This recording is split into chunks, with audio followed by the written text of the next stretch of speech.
সেই হইরার গুহা পাহাড়, সেখানে আল্লাহ পাকের কুরআন নাজিল হয়েছিল নবীদের ইরশাদে।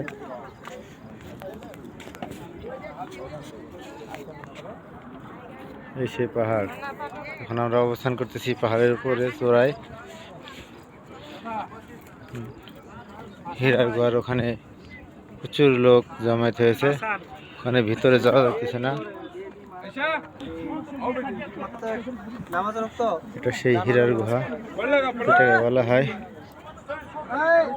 এই সেই হীরার গুহায় প্রচুর লোক, ওখানে সরু একটু চিকন পথ, একটু মানুষ যেতে পারবে ওই রাস্তা দিয়ে। যাওয়া প্রচুর টাফ, যাওয়া যাবে না।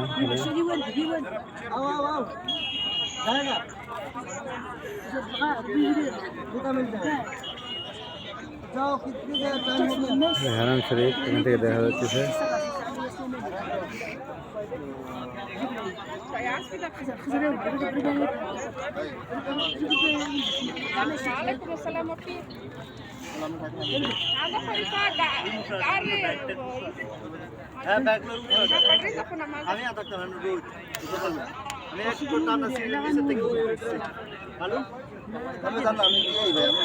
ব্যাগটা দিয়ে আমার ব্যাগটা আমি 3টে লোক